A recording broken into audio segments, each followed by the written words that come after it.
इस होटल में सैकड़ों कमरा है, लेकिन एक कमरा ऐसा है जिसे सालों से बंद रखा गया। कमरा नंबर 307। क्योंकि जो भी वहाँ ठहरा वो गायब हो गया बिना कोई निशान छोड़े। तो चलिए आइए कहानी में आगे बढ़ते हैं। अगर आप लोगों को मेरा कहानी पसंद पड़ रहा है, स्टोरी अच्छा लग रहा है, तो मुझे लाइक सब्सक्राइब करना ना भूलें मेरे दोस्त। तो चलिए कहानी को आगे बढ़ाते हैं। शहर के बीचों बीच खड़ा हुआ होटल अब पहले जैसा नहीं रहा। कभी उसकी दीवारों पर चमकती रोशनी, दरवाजे पर आती जाती भीड़ और रिसेप्शन पर गूंजती आवाज़ें उसकी पहचान हुआ करती थी। लेकिन अब वह सिर्फ एक इमारत बनकर रह गया था। लोग अभी भी वहाँ ठहरते थे, कमरे अभी भी किराए पर दिए जाते थे, लेकिन उस जगह की हवा में कुछ ऐसा था जो नॉर्मल नहीं था। कुछ ऐसा जिसे शब्दों में समझाना आसान नहीं था, लेकिन महसूस करना बहुत आसान था। उस होटल के बारे में एक बात बहुत धीरे धीरे लोग के बीच फैल चुकी थी। एक ऐसी बात जिसे स्टाफ छुपाने की पूरी कोशिश करते थे और जिसे जानने के बाद कोई भी वहाँ ठहरना नहीं चाहता था। वह बात थी कमरा नंबर 307। कमरा नंबर 307 तीसरी मंजिल की आखिरी में एक ऐसा कमरा जो हमेशा बंद रहता था। उसके दरवाजे पर धूल की हल्की परत जमी रहती थी और उसके हैंडल को शायद ही किसी ने छुआ हो। अगर कोई नया ग्राहक पूछता तो रिसेप्शन पर बैठे लोग बस इतना कहते, सर वह कमरा अभी मरम्मत में है। लेकिन सच्चाई मरम्मत से बहुत अलग थी। कई सालों पहले जब यह होटल अपनी पूरी रौनक में था, तब एक आदमी वहाँ ठहरने आया था। वह अकेला था। उसकी उम्र लगभग 35 साल होगी। चेहरा नॉर्मल, लेकिन आंखों में एक अजीब सी खालीपन। उसने ज़्यादा बात नहीं की, बस एक कमरा मांगा और साफ साफ कहा उसे किसी तरह की परेशानी नहीं चाहिए। उसे कमरा दिया गया, तीसरी मंजिल पर, कमरा नंबर 307। पहले दिन सब नॉर्मल रहा।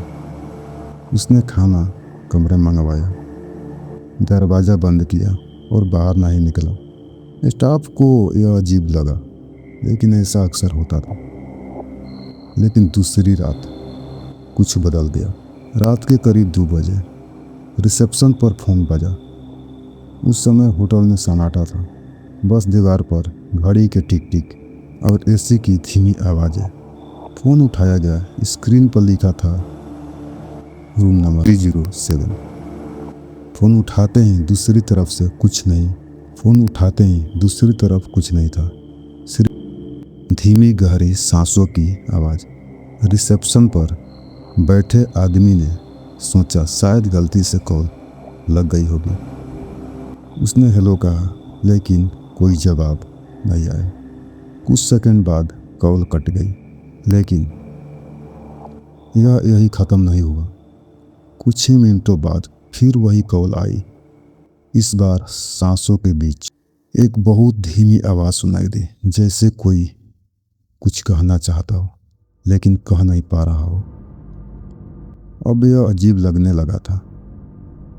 तीसरी बार जब फ़ोन बजा तो रिसेप्शन पर बैठे आदमी के अंदर एक डर बैठ चुका था, लेकिन उसने हिम्मत जुटाई और ऊपर जाकर देखने का फैसला किया। वह धीरे धीरे सीढ़ियाँ चढ़ने लगा।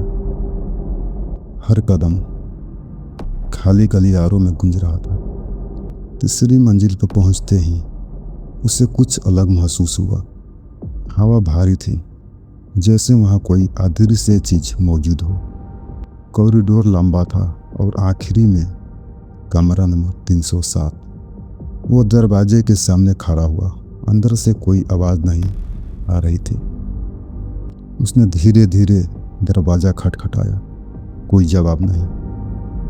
उसने फिर कोशिश की और तभी दरवाज़ा अपने आप थोड़ा सा खुल गया। अंदर अंधेरा था। वो सावधानी से अंदर गया। कमरा बिल्कुल साफ था, बेड ठीक से लगा हुआ था, कुर्सी अपनी जगह पर थी, लेकिन कोई इंसान नहीं था। तभी बाथरूम से पानी टपकने की आवाज़ आई और वह धीरे धीरे उस तरफ बढ़ा। बाथरूम का दरवाज़ा आधा खुला था। जैसे ही उसने उसे खोला, उसकी सांस रुक गई। आईने के सामने कोई खड़ा था, लेकिन वो कोई और नहीं, वह खुद था। उसी कपड़ों में, उसी चेहरे के साथ, लेकिन उसकी आंखें पूरी तरह काली थी। वह हिल नहीं पा रहा था, उसका शरीर जैसे जम गया था। और तभी आईने में खड़ा हुआ चेहरा धीरे धीरे मुस्कुराया। लाइट अचानक बंद हो गई। कुछ सेकंड बाद जब लाइट वापस आई, कमरा खाली था। उस रात के बाद वो आदमी कभी नहीं मिला। कमरा अंदर से बंद था, लेकिन अंदर कोई नहीं था। बस आईने पर लिखा था, मैं बाहर आ गया हूँ। उस दिन के बाद कमरा नंबर 307 बंद कर दिया गया। साल बीतते गए, लोग बदलते गए, लेकिन वह कमरा वही का वहीं रह गया। फिर एक दिन होटल में एक नया कर्मचारी आया। उससे इस कमरे के बारे में कुछ नहीं बताया गया। पहले ही रात वह रिसेप्शन पर बैठा था। घड़ी में 2 बज चुके थे और फोन बजा। स्क्रीन पर लिखा था रूम नंबर 307। उसने फ़ोन उठाया और उसी पल कहानी फिर से शुरू हो गई।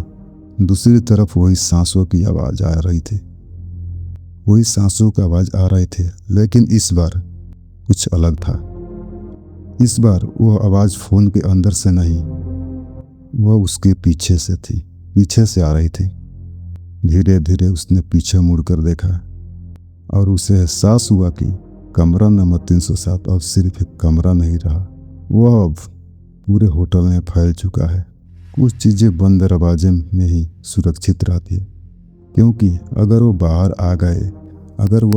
आ जाए तो कोई जगह सुरक्षित नहीं रहता।